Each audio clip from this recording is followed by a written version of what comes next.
చాలామందికి నేను మీ ఇంటికి వస్తాననుకోండి, ఎంత దూరంలో ఉన్నారని మీరు నాకు ఫోన్ చేశారనుకోండి, ఎంతసేపటికి వస్తారు అని మీరు నాకు ఫోన్ చేశారనుకోండి, ఇప్పుడు 11 అయింది, 12:30 కల్లా వచ్చేస్తాను అనను నేను. ఇప్పుడు 11 అయింది, 12:30 కల్లా వచ్చేస్తాను అనను నేను. మరి ఏమంటానో తెలిసి మీరు చెప్తే ఆశ్చర్యపోతారు. ఇప్పుడు 11 అయింది, ఇంకా ఒక 80 కిలోమీటర్లు చూపిస్తోంది. సో 80 కిలోమీటర్ల దూరంలో ఉన్నాను. ఈ 80 కిలోమీటర్లకి ఎంత టైం పడితే అంత టైం వస్తానని చెప్తాను. ఎందుకంటే 12:30కి వచ్చేస్తాను, 1 గంటకు వచ్చేస్తాను, 2ంటికి వచ్చేస్తాను, వెంటనే వచ్చేస్తున్నాను, ఈ పని చేసేస్తాను, ఆ పని అయిపోతుంది, ఎగ్జామ్ పాస్ అయిపోతాను, నీకు తెలిసిన నేను ఎంత గొప్పనో, నేను అనుకున్నది అలా జరిగిపోతుంది. నేనేం చేస్తానంటే ఇది వద్దు. మళ్ళీ power of sub conscious mind వేరు, కాన్ఫ్లిక్ట్ వేరు. ఈ ఊరికి ఆ ఊరు ఎంత దూరమో, ఆ ఊరికి ఈ ఊరు అంతే దూరం కదా అని చెప్పి 1వ తారీఖు 31వ తారీఖు ఎంత దూరం, 31వ తారీఖు 1వ తారీఖు అంతే దూరం కావద్దు. You have to apply common sense also.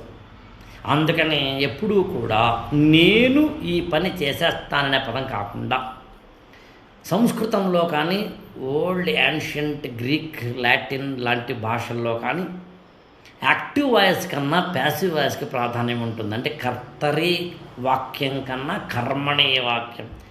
నేను మాట్లాడుతున్నాను యాక్టివ్ వాయిస్, నా చేత మాట్లాడబడుతోంది ప్యాసివ్ వాయిస్.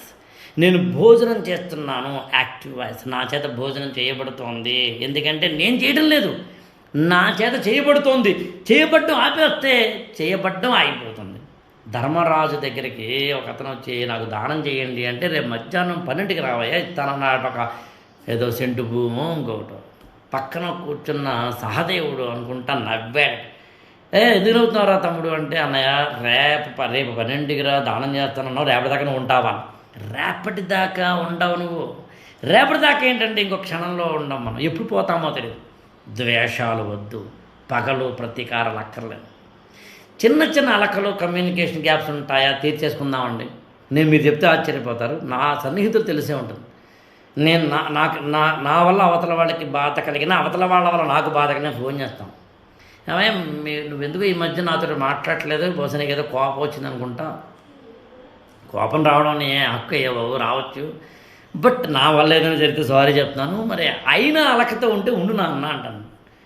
ఆమె అంతకుముందు నాతో చాలా కలిసేవో పనిచేసేవాడు, ఈ మధ్యనేటి నన్ను పక్కన పెట్టేసావు, ఏదైనా అలిగావా అంటాను. లేదు నేను ఎవరైనా పక్కన పెడితే చెప్తానన్నా, నాకు కొంచెం ఇన్కన్వీనియన్స్ అనిపిస్తుంది, అందులో కొంచెం దూరం అవుతాను, మొరలో అనుకోవద్దు.